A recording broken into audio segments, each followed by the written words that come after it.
A big thank you to Rusty Quill and their awesome line of podcasts for sponsoring this video.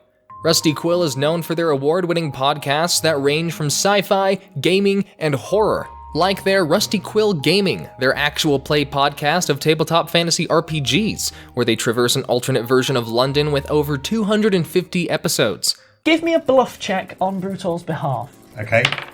18. Now, because you've been spending so much time with Brutor, you know that Brutor's a little bit scared of this big, scary mechanical man.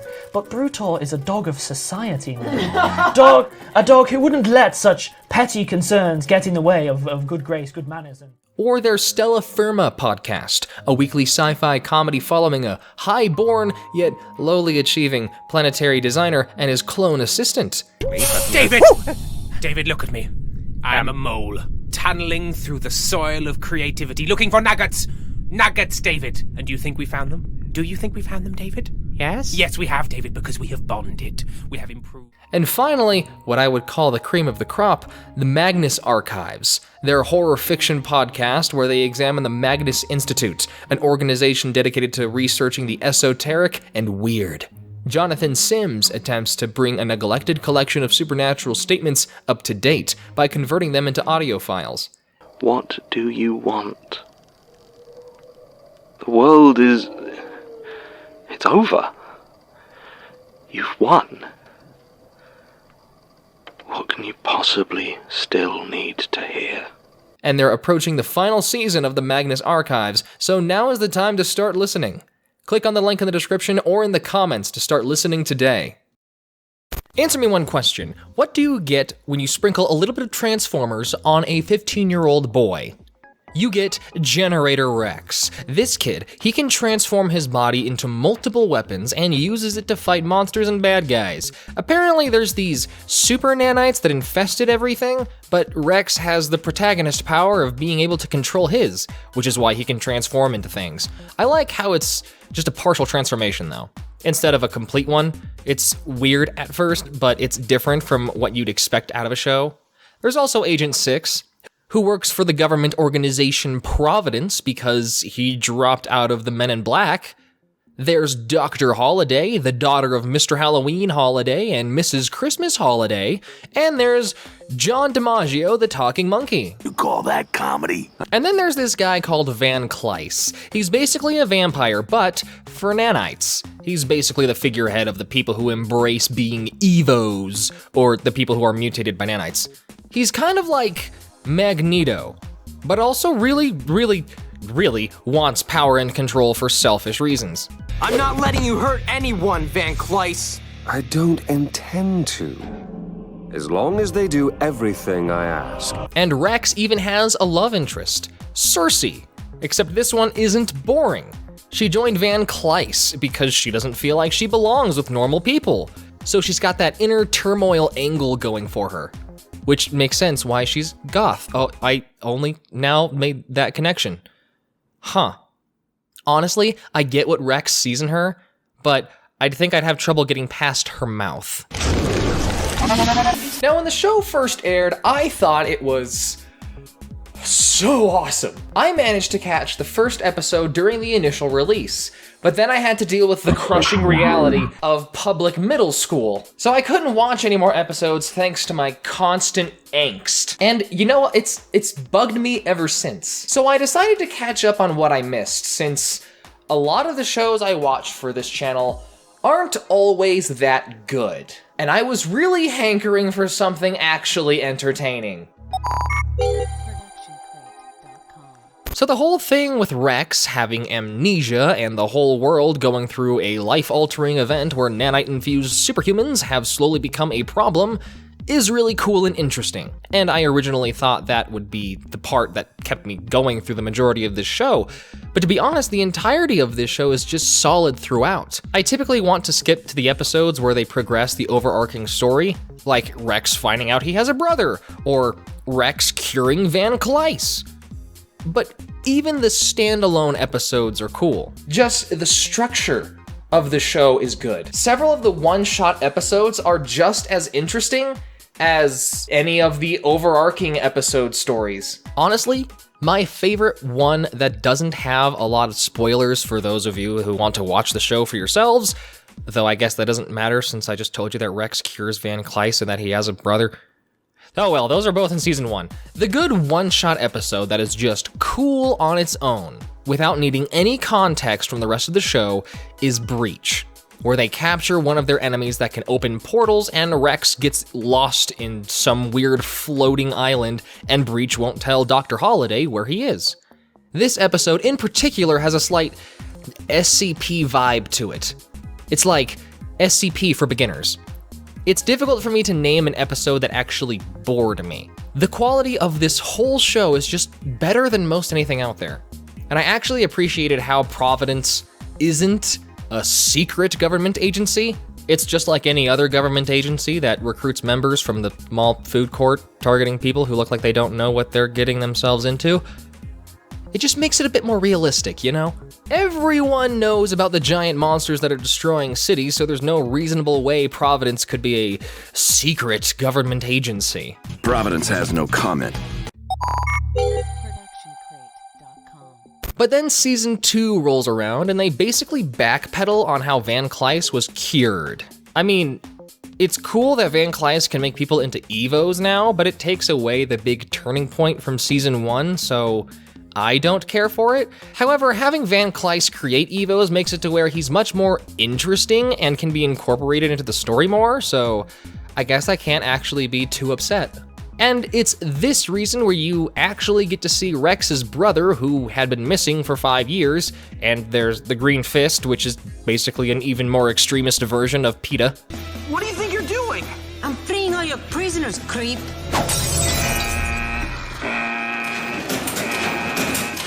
Maybe, in retrospect, having a button that releases all the Evos in the same area as the rebel group that wants to free all the Evos wasn't a good idea after all. Now, I watched a little bit of the show when it first aired, but it didn't really connect with me. And I realize now that it's much easier to appreciate the show now that I'm older. I like Six having to act like a pseudo-father to Rex, or even Rex having to deal with the unfortunate circumstance that he's been put in. It all clicks now that I've experienced a lot of what Rex is currently going through. I'm guessing I was just slightly too young to really get what this show was trying to get at.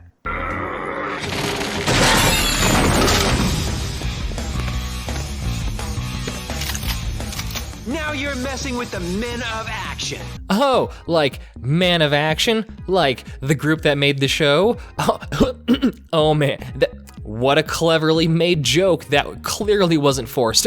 Whew. But like seriously, I thought Man of Action was literally one guy that was making all these shows. I also imagined he rode a skateboard also, but that's beside the point. I will admit, Six losing his memories around the end of season 2 was a surprise. Like, I don't get why they decided to do it, and I'm not sure if it helps the story or even adds any unique drama to the character dynamic after the initial episode, but, you know, I'll ride with it. The name's Six. We've met. Don't remember. However, Breach persists in being my favorite character. She's not really a well-developed character, she's just the most interesting, and I love it. Do you see it? This is where the stillness comes from. But I think that season 2 was better than season 1. It just expanded the plot, made the villains more interesting, and progressed the characters' relationship. Overall, well done. There's no easy way to tell you this, hermano. Breach didn't just send you to the middle of nowhere. You've been gone for 6 months. 6 months? What? Thank you, Rex. It was a little bright for my taste. Where's Six? Where's Holiday? This must be upsetting to you. Change is never easy. Oh yeah, season 2 was way cooler than season 1. I don't like you, but I like you. So you're telling me that White Knight got replaced, and Six and Dr. Holiday is gone, and the only one who's still around is Rex's brother, which Van Cleis said that his brother couldn't be trusted, and that all sounds really convenient if you ask me. And it's just so good. Jeez, that is so clever. And then you find out Dr. Holiday and Six are both working against Black Knight and manage to rescue Rex. And frankly, I appreciate that they had it happen in the first episode because we all knew it was gonna happen. I'm glad they just cut to the chase. Have anything to say for yourself before I commence with the face stomping? Yeah, you just made a humongous mistake. Oh, wait. Generator Rex and Ben 10 are both made by Man of Action. This crossover makes perfect sense. I should have saw this coming. You know, this crossover makes me think a lot about how the structure of each series and how Generator Rex attempts to be a more true science fiction show, while Ben 10 is more science fantasy, and how that plays into the overall success. I mean, I guess I just need to make an entirely separate video around that topic now, don't I? Link in the description below. What I don't get is the relationship between Rex and Black Knight. They aren't on the same side, but I wouldn't expect Rex to feel comfortable walking up to talk to Black Knight. I'd think they'd try to catch Rex. I can't be upset because a lot of drama is when the good guys and the bad guys talk to each other, but this doesn't feel right. But now, you will return. Avenge me. I see now this is a world of lies. Wait, I thought this was supposed to be a science fiction show. Why are ancient pharaohs suddenly part of this? This seriously takes me out of the experience.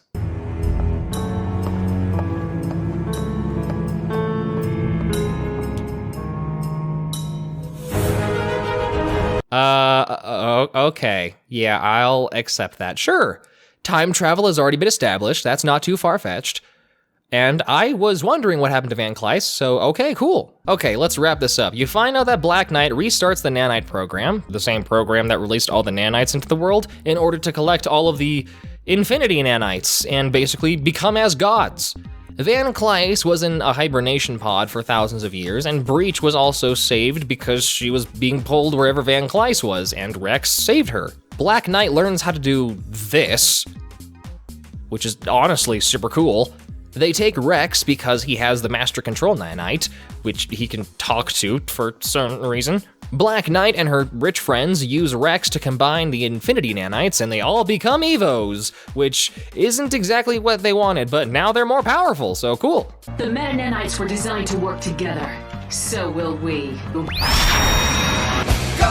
Power Rangers! Go, go, Power Rangers! They finally explain why Rex has amnesia, and it's because he can hit puberty, but for robots. Van Cleis tries to become a god, but fails because it turns out Rex's brother was a good guy all along and set it up to where Rex gets the Infinity Nanites, becomes a god, cures the world, and then gives up being a god by destroying the Infinity Nanites. Like, wow. They actually managed to explain everything.